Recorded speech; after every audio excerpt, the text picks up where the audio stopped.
किसी भी चीज़ का घमंड अच्छा नहीं होता है। यह आपके संबंध खराब करता है तथा आपकी समाज में छवि भी बिगाड़ता है। सज्जन व्यक्ति कभी घमंड नहीं करते हैं। घमंड एक बुरे इंसान की पहचान होता है। किसी इंसान किसी भी घमंडी शख्स से व्यवहार रखना पसंद नहीं रखता है। कहा जाता है कि एक ना एक दिन घमंड चूर होता है, इसलिए किसी भी बात का घमंड नहीं करना चाहिए। कई बार हमारी ऐसी लोगों से पहचान हो जाती है जिन्हें पैसे का घमंड होता है, या फिर कई बार हमारे साथ वाले ही पैसे आने पर घमंडी हो जाते हैं। एक गांव में एक जमींदार रहता था। वह बड़े ही पैसे वाला था। वह बड़ा ही घमंडी था। उसके पास खूब धन दौलत व खूब सारी जमीन थी। उसे सिर्फ अपने पैसे से प्यार था। उसकी नज़र में आदमी की कोई अहमियत नहीं थी। उसका मानना था कि पैसे से सब कुछ मिलता है, कुछ भी खरीद लो। उसके यहाँ उस गांव के गरीब लोग काम किया करते थे, जिसकी वह जरा सी भी इज्जत नहीं करता था। किसी को कभी भी कुछ भी सुना दिया करता था। इसी गांव में एक रामू नाम का एक बड़ा ही मेहनती और सच्चा आदमी रहा करता था। उसके परिवार में एक बूढ़ी माँ और 2 बच्चे थे। उसकी पत्नी दूसरे बच्चे के समय मर गई थी। रामू दूर शहर में एक सेठ के यहाँ नौकरी करता था। रोजाना वहाँ पैदल जाता और खूब मेहनत करता था। उसकी तनख्वाह भी बहुत कम थी, लेकिन जितनी भी थी उसमें वह बड़ा ही मेहनत करता था और अपनी परिवार का पेट पालने लायक कमा लेता था। बाकी के लोग भी यह देखकर हैरान रह जाते थे कि कोई कैसे इतनी सी तनख्वाह में गुजारा कर सकता है। समय का फेर पलटा और एक दिन उसकी माता की तबीयत बहुत खराब हो गई। उनसे देखभाल करने व बच्चे के भरण पोषण के लिए शहर से नौकरी छोड़कर घर आना पड़ा। अब रामू धर्म संकट में पड़ गया, क्योंकि उसके परिवार में उसके अलावा कोई भी कमाने वाला नहीं था और अपने परिवार को भूखा मरते हुए देख नहीं सकता था। वह जानता था कि इस गांव में अगर कोई उसे नौकरी दे सकता है तो वह ही घमंडी जमींदार है, जिसने गांव के कई अन्य गरीब लोगों को या तो कर्जा दिया है या अपने यहाँ काम पर रखा हुआ है। उसने उस घमंडी के पास जाने का फैसला लिया।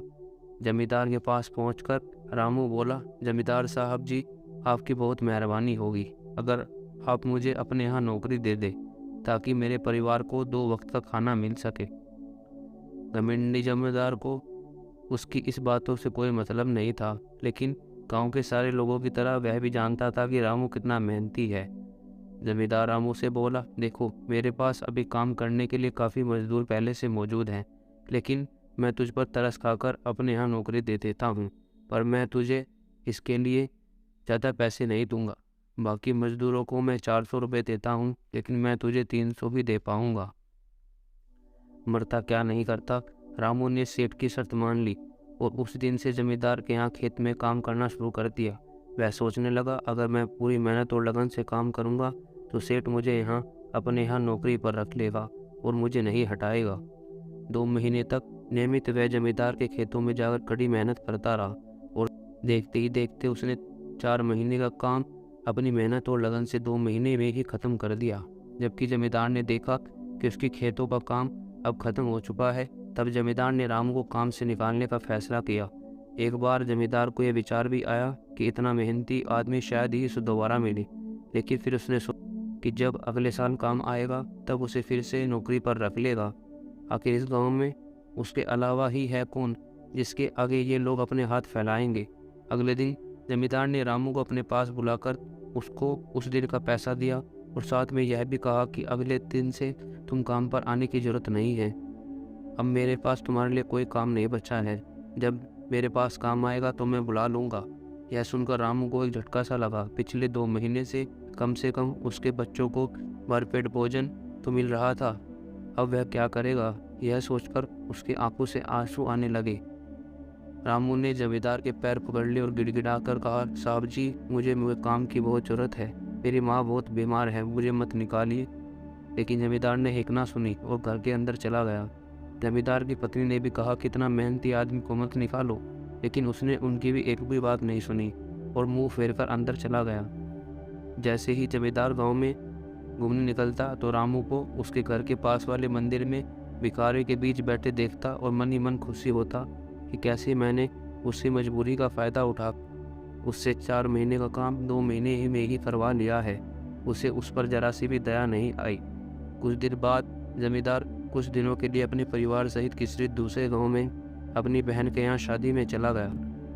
जैसे ही जमींदार गांव में वापस आया तो गांव वाले ने उसे बताया कि कुछ दिनों पहले उसके घर में आग लग गई थी और कोई भी उसके घर पर लगी आग को बुझाने के लिए नहीं आ रहा था, लेकिन रामू ने अपनी जान पर खेलकर उस आग को बुझा दिया, जिसमें रामू बहुत झुलस गया है, उसे बहुत चोटें आई हैं। यह सब सुनते ही जमींदार को अपने किए पर पछतावा होने लगा।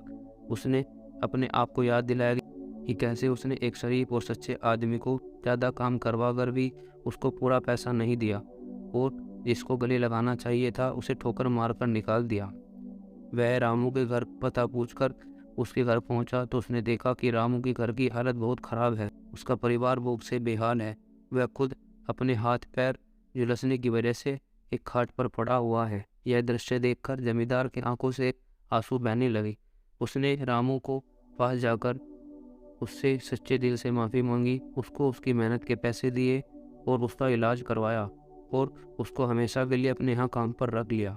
दोस्तों, अगर भगवान ने हमें दूसरों से बेहतर ज़िंदगी दी है तो हमें उसका फ़ायदा नहीं उठाना चाहिए और हो सके तो ज़रूरतमंदों की ज़िंदगी का भी सुधार करना चाहिए। कभी हमें किसी चीज़ का घमंड हो जाए तो अपने से अमीर लोगों को देख लेना चाहिए कि हमसे भी अमीर लोग हैं। हमें ज़्यादा घमंड नहीं करना चाहिए और अगर वे सब कुछ होते हुए भी संतोष न हो तो अपने से नीचे के लोगों को देख लेना चाहिए कि जिनके पास सब कुछ नहीं है वो भी तो जी रहे हैं। और फिर भी अकल ना आए तो एक बार शमशान घूम आना चाहिए। माँ आपसे बड़े बड़े जल चुके हैं, कुछ नहीं बचा है, सब कुछ यही रह जाता है, कुछ साथ नहीं ले जाना होता है। सबको पता है कि जीवन एक अस्थायी ठिकाना है, लेकिन फिर भी पता नहीं किस बात का घमंड है। सब चाहते हैं कि सारा ज़माना उनके कदमों में हो, पर उसके लिए अपना कोई ठिकाना तो हो। एक ना एक दिन तुम्हें शरीर को मिट्टी में दब जाना है या जल जाना है। हर सब इंसान की बस यही हकीकत है। इसलिए हमें ज़्यादा घमंड नहीं करना चाहिए। प्रभु का स्मरण करते रहना चाहिए कि यह जो कुछ भी दिया है सब कुछ उसने ही दिया है।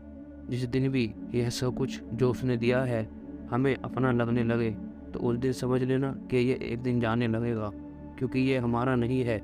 ये सब कुछ उसी का दिया हुआ है जो सबको देता है, सबका पेट भरता है। धन्यवाद।